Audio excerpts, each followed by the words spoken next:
Like many, I've been watching the heroic protests at Standing Rock against the Dakota Access Pipeline. To explain more about this story, I'm sitting down with Dennis Banks, who spent decades as a leader in the Native movement. Dennis is from Leech Lake Indian Reservation in Minnesota. In 1968, he and his colleagues founded the American Indian Movement, known as AIM. He's led countless actions for Native rights, including the takeover and occupation of Alcatraz Island. And we'll get to that in a second, but first, Dennis, you've been off and on for about 10 weeks at Standing Rock, integrated with the community there. Paint the picture for us. Describe the scene for those that haven't seen the videos or been there themselves. It felt good for me to be there, but it felt better because of what I was seeing. And I've seen gatherings over the years, but this was a gathering that had, it had a different purpose. They were bringing their tribal flags. And during the first 2 or 3 weeks, I saw the one flag go up. I sensed a much stronger nation, a much stronger nationhood forming. And this is what I felt was beautiful. I have not seen this kind of gathering and bringing in support. I have never seen it in my entire life. Wounded Knee was one kind of action, but it was nothing in terms of people coming together. And every weekend I'd come back, and then I'd see 5 more flags, 10 more flags, 20 more flags, 100 flags, and the community building. And I would say within the 6th or 7th week, it was no longer an encampment, it was a community. Now we had about 4,000 people there, but it reached a peak by Labor Day weekend of 10,000 people. Just seeing all of this develop, it made me feel like we needed Standing Rock. And the American Indian movement needed it. Why didn't this happen years ago? Why didn't we as Native people band together before like this? But it seems to me that need was needed U.S.-wide. This is incredible. It's such a fascinating evolution, how it's grown, and so many people are coming to support it. I mean, I think now there's up to 300 indigenous tribes represented there, Dennis. Yes. You know, what do you think really caused this kind of unprecedented mobilization? You yourself are saying that in your lifetime you haven't seen something like this. Right. I think that's why it did come about. It's really this is a true feeling of what has been lost with a lot of us. Standing Rock Sioux tribe, Dave says, Dennis, we didn't know what was going on. When we took the stand against the Dakota Access Pipeline, we didn't know what was going to happen out there. Unprecedented support came in, that other tribes now realize that we can be victorious on this one if we stick together and hold together. Let's talk about the pipeline in general. What land is it being built on? You said the Sioux Nation. Talk about the land, the environmental destruction, and what effect it would have on the communities if it does go through. Well, the pipeline, there's several pipelines, probably about 30, 40 pipelines that are going underneath all across the United States. And even on our reservation, the Chippewa Reservation in northern Minnesota, one came through ours with very little resistance. My family went out there and was trying to say, no, you can't go any further than this, but police show up. But the pipeline, digging up stuff, and when in Archambault, and did a great deal of research on property, and then there's the Environmental Protection Agency has listed five species endangered There's the two whooping crane and another crane called the least tern, T-E-R-N, and then the black-footed ferret, the pallid sturgeon, and also the gray wolf. These are all endangered species, but also this land where they were coming to is a burial site. And that is why the Standing Rock Sioux tribe said, no. Now, the Corps of Engineers called the Standing Rock Sioux tribe and talked to Dave. They talked, he said, he remembers they talked for about 15 minutes. And then when the news starts coming out, the Corps of Engineers says, well, we consulted with the tribe. And that's when Dave Archambault and the tribal council says, oh, wait a while. 15 minutes on the phone is not consultation and giving permits to these people to come through that property. We have burial grounds there. There's animals there. There's this, all these species, endangered species. We're going to stop it right now. And so they filed their lawsuit against not only the Corps of Engineers for issuing those permits to these people, but also to the state of North Dakota for allowing them to. Nobody consulted with the tribe about digging, going through burial grounds. And then another aspect of the pipeline going underneath the Missouri River. Mm-hmm. And some of it won't go all the way underneath, but we've seen them going through underneath the river, laying on the bottom of the bed there, the riverbed. That, of course, there's the history of safety and the leaks and the disruptions with the Dakota Access Pipeline is terrible. And they said we have a good record of safety. No, it's not. It's not. It's contaminated the soil back there, contaminated the water back there, and it's contaminating the air. Now you're bringing it here, and we're saying no. And Archambault and him went out there, went right out to the site, said, no, you're going to stop right here. He got arrested. Tribal council members also standing with him, they got arrested. The tribe is, the Dakota Access Pipeline is on a terribly wrong side of history on this one. It's bad. I mean, they say, we stand behind our record of safety, but they can't. And if any of that leakage goes into the Missouri River, it's going to destroy not only the river itself in that area, but all downstream. Mm-hmm. And it'll be catastrophic danger happening. So that's, we are, the tribal nations in this country understand from when time first began, that we had the responsibility of being a caretaker. And that responsibility is very great and huge, and it never ends. And we assume that. I've been hearing that since I was a kid about, you got to take care of the land. You got to take care of the land. Take care of the water. You got to take care of the air. And you got to take care of the soil.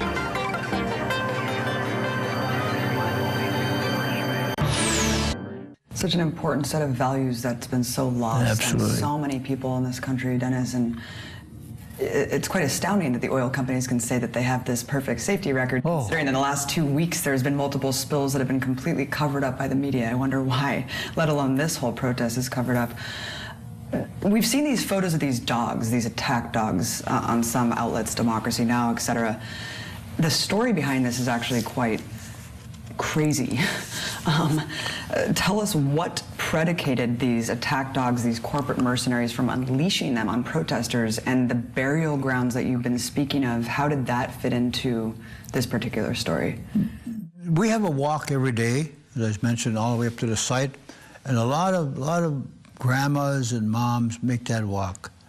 And one particular day, we saw the bulldozers scraping, and they were not supposed to be doing that. And the grandmas and the moms decided to cross over the territory onto their land. Yes, they were trespassing at that point, but they went over there and they were going to stop the scraping, and they got really close and they told these guys that we were going to stop you. You're not going to dig up our graves. You're not going to tamper with any of that, that sacredness of our people buried there. And then all of a sudden the dogs came out, they were trying to hold them like that, and then they were singing the dogs loose. They didn't set them loose, but they were on a long leash, and they're letting them out, and they were attacking the women. And then, of course, the warriors just came forward and started. There was a lot of pushing and shoving, and it was horrendous to see these dogs. You picture sights of 1953 and 1954 when Bull Connors had all those dogs, and they were singing them on the walkers from Selma. It was terrible. But the women, even after getting bit there like that, and one of them had to go to they all went to the hospital, the ones that all got bit up. But they stood there. They just stood there. They weren't going to move, even after being bitten. And then, of course, then you see signs too. I mean, pictures of the dogs turning on each other, and it was bad. It was bad to see women and children being bit. That's the sadness of what. But the pipeline struggle goes on. I mean, we will continue to battle them in court, even though they've done wrong things against us on the field. We're not moving, and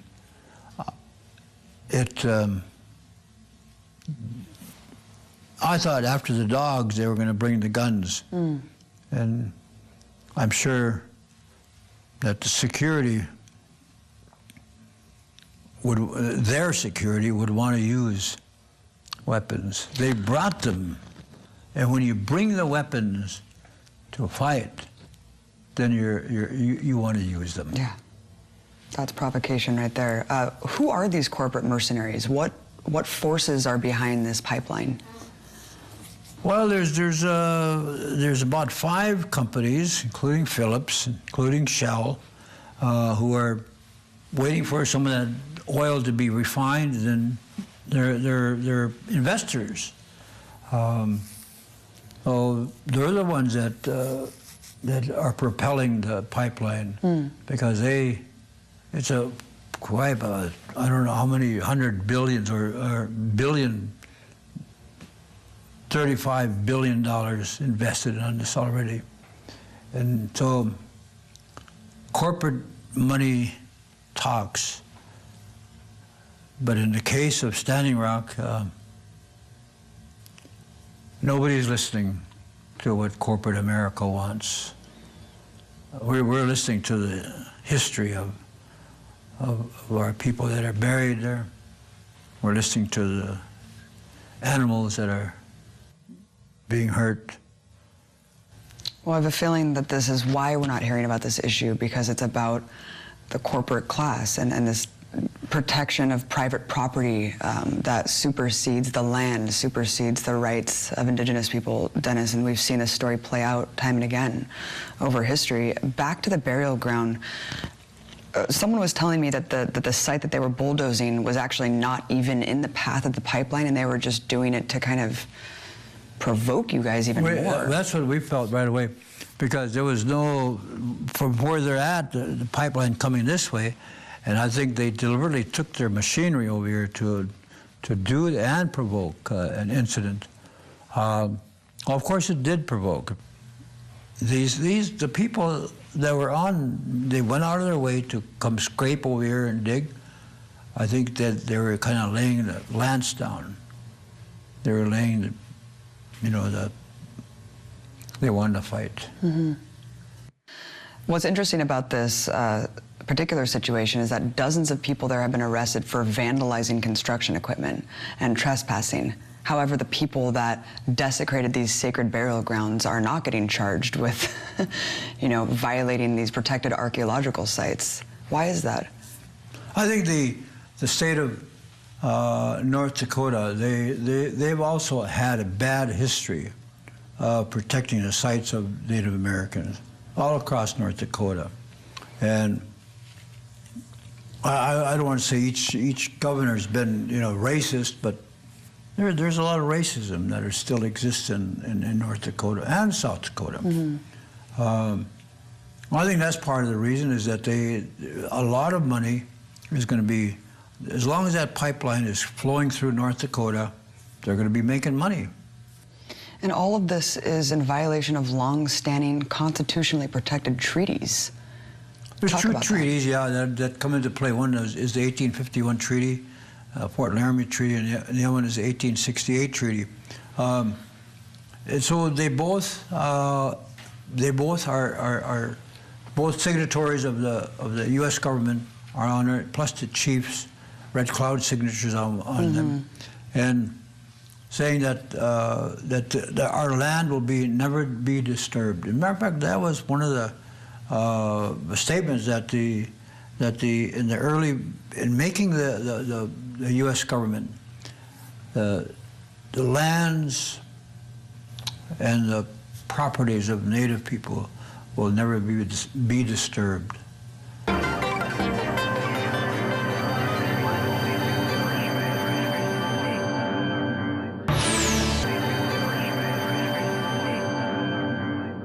It seems like where reservations were picked to be located are kind of just one giant sacrifice zone where there's really no ability. It seems like they're all very desolate, some out in the middle of the desert, some out in the middle of, North Dakota, South Dakota, with not very much ability to have self-sustenance as a community, almost designed to keep these people on the pockets of society, marginalized as much as possible, so then they can be used and exploited time and again. I think the history of putting us on land that what they thought was no value to the land, and suddenly, in many places there's natural resources. In our territory, it's the timber, huge resources, huge amount of land in our reservation, which was 60 miles by 40 miles deep.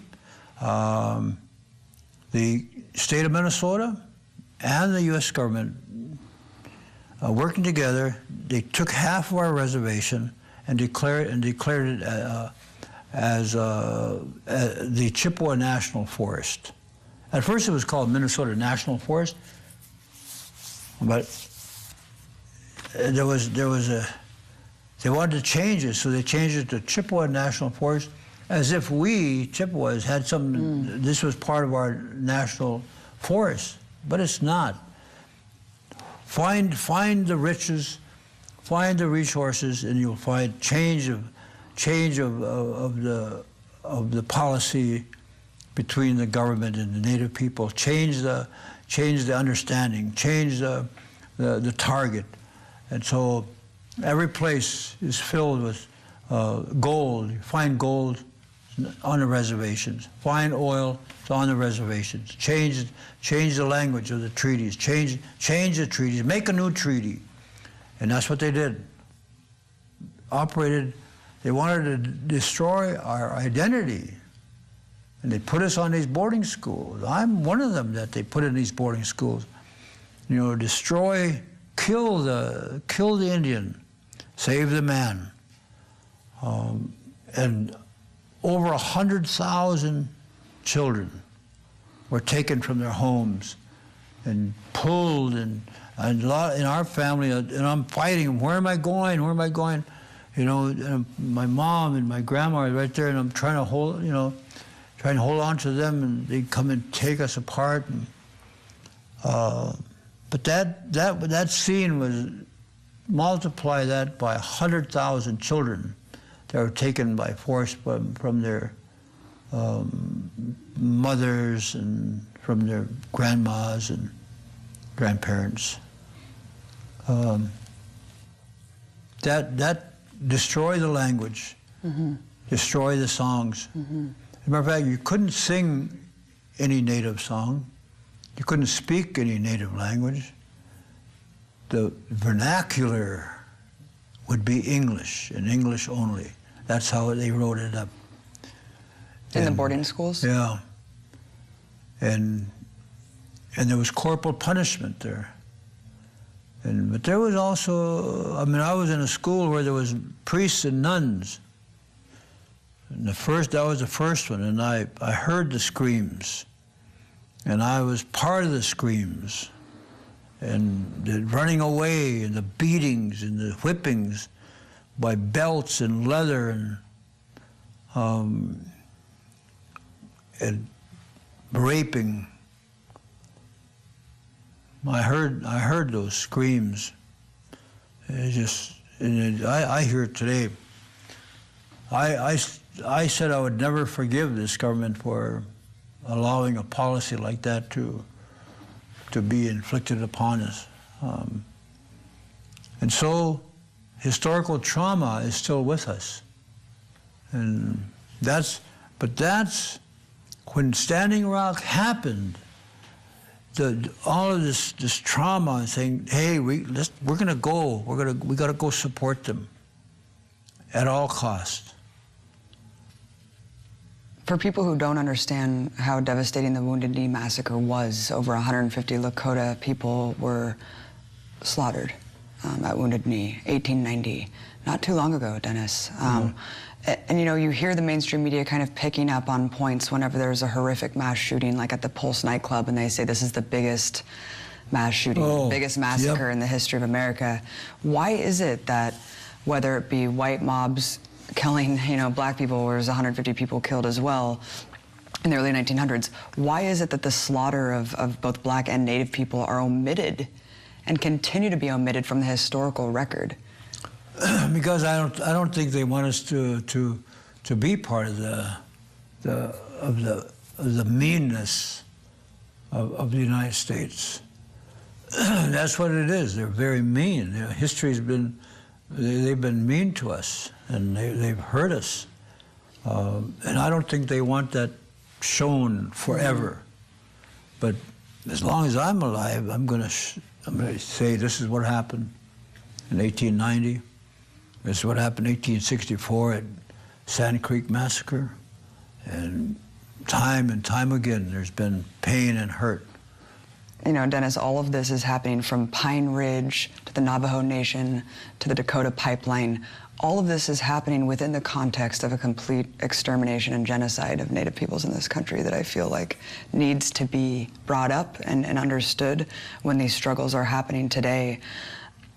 What can we do? What can people do that are watching help the Native peoples, help the Dakota Pipeline struggle? Meet me at Standing Rock. I say that to everybody listening.